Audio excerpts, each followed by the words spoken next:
Hello दोस्तों, 7 मई यह वो दिन है जिस दिन हम सभी लोग अपने बहुत ही प्रिय और महान रविंद्रनाथ टैगोर जी को हर साल याद करते हैं।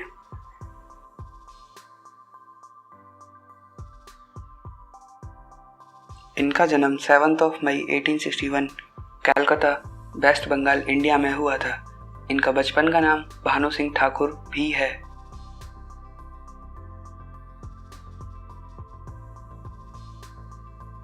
इनके पिता का नाम देवेंद्रनाथ टैगोर, इनकी माता का नाम शारदा देवी है। अब हम इनके बीते हुए बचपन पर नज़र डालते हैं। यह अपने घर में छोटे बच्चे थे। इनका बचपन बहुत ही टैलेंटेड भाई बहनों के साथ बीता है। इनके सबसे बड़े भाई द्विजेंद्रनाथ टैगोर भी एक पोइट और फिलोसोफर थे। इनके दूसरे भाई सत्येंद्रनाथ टैगोर ऐसे पहले इंडियन थे जिन्होंने इंडियन सिविल सर्विस को ज्वाइन किया था।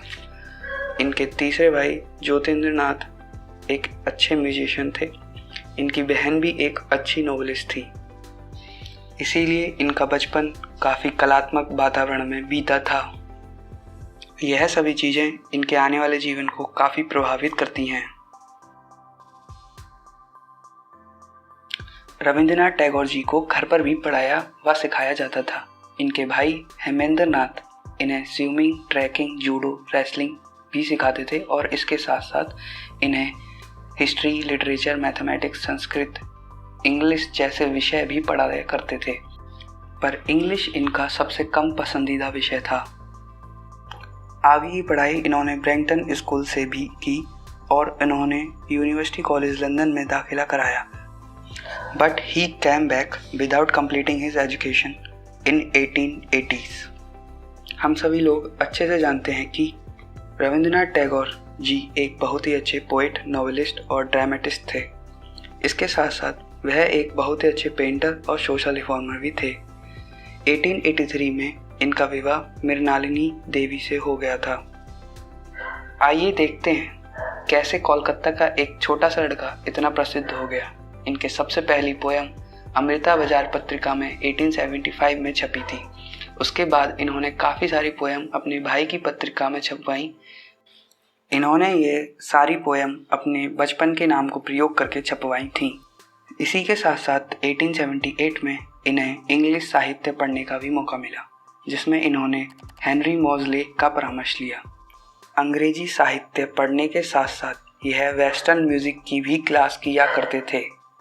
इसके बाद इन्होंने 1880 में 2 वर्स प्ले लिखे जिनका नाम वाल्मीकि प्रतिभा और काल में गया था।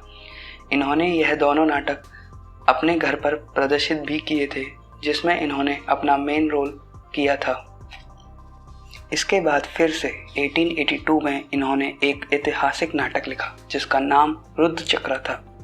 इसी साल इन्होंने संध्या संगीत को भी प्रकाशित किया। इसमें इनकी बहुत सारी कविताओं का संग्रह था। इसके बाद इन्होंने फिर से 1890 में अपने भाई के साथ दूसरी बार इंग्लैंड के लिए यात्रा प्रारंभ की। वहाँ से ये फ्रांस और इटली भी गए। इसके बाद इन्होंने अपनी स्वयं की एक पत्रिका प्रकाशित करना प्रारंभ कर दिया था। इन्होंने अपना चित्रांगदा नाटक इंग्लैंड में ही लिखा था। आगे आने वाला समय इनके लिए काफ़ी ज़्यादा दुखद था। इस समय इन्होंने अपनी पत्नी को खो दिया था।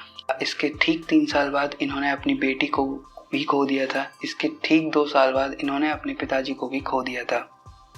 इन्होंने अपनी पत्नी के याद में काफ़ी सारी पोएम्स लिखी जिनका की नाम इन्होंने स्मरण रखा।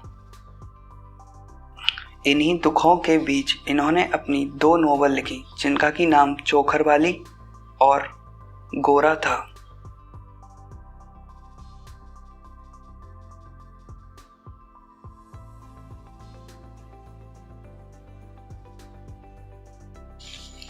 सन 1908 में एक प्रोविंशियल पॉलिटिकल कॉन्फ्रेंस हुई थी जो कि पवाना, बंगाल में हुई थी।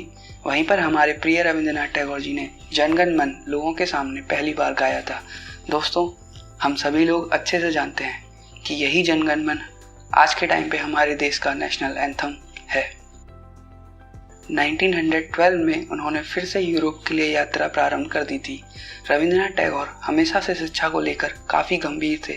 वह अंग्रेज़ों को पसंद नहीं करते थे, पर वह उनकी शिक्षा से काफ़ी ज़्यादा प्रभावित थे। 1913 में एक आयरिश पोएट जिनका नाम W.V.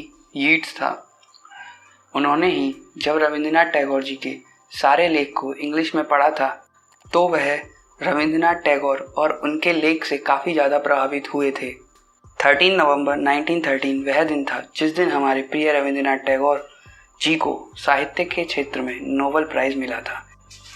इसी के साथ रविंद्रनाथ टैगोर हमारे देश के नोबेल प्राइज़ पाने वाले पहले व्यक्ति बने। आप सभी को यह जानकर बहुत खुशी होगी कि यह नोबेल प्राइज़ उन्हें उनके एक कविताओं के संग्रह के लिए मिला था जिसका कि नाम गीतांजलि था। 20 दिसंबर 1915 को रविंद्रनाथ टैगोर को degree of doctorate of literature से नवाजा गया था। तभी इन्हें नाइटहुड की उपाधि भी दी गई थी।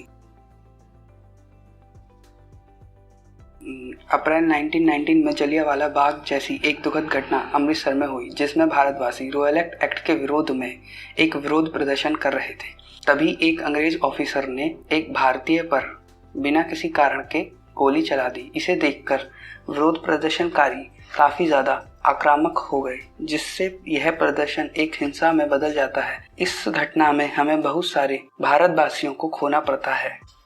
इसी घटना को देखते हुए रविंद्रनाथ टैगोर काफ़ी ज़्यादा दुखी हुए और उन्होंने अपने नाइटहुड की उपाधि को अंग्रेज़ों को वापस लौटा दी। 1920 में फिर से रविंद्रनाथ टैगोर घूमने के लिए निकल गए और वह नॉन कॉपरेशन मूवमेंट का भी हिस्सा नहीं थे। 1921 में रविंद्रनाथ टैगोर जी ने निश्चय किया कि वह विश्व भारती यूनिवर्सिटी का निर्माण करेंगे, जिसे बनाने के लिए इन्होंने अपनी सारी बंगाली बुक्स के राइट्स को भी बेच दिया। इन्होंने तो अपनी लाइब्रेरी ज़मीन को भी बेच दिया था।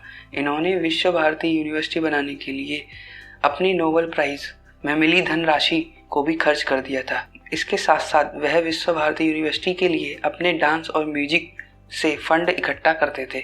यह सारी चीज़ें देखकर गांधी जी भी काफ़ी दुखी होते थे। इतनी सारी कठिनाइयों से गुजरकर उन्होंने विश्व भारती यूनिवर्सिटी का निर्माण किया। 7 अगस्त 1941 में रविंद्रनाथ टैगोर जी ने अपनी ज़िंदगी की आखिरी सांसें ली। इसी के साथ तभी वह हमारे दिलों में जीने लगे और हम सभी के लिए वह हमेशा के लिए अमर हो गए। वह आज भी अपनी किताबों के द्वारा हमें अपने जीवन की कुछ अच्छी बातें और कविताओं से खुश करते रहते हैं। रविंद्रनाथ टैगोर जी की कुछ प्रसिद्ध पुस्तकें।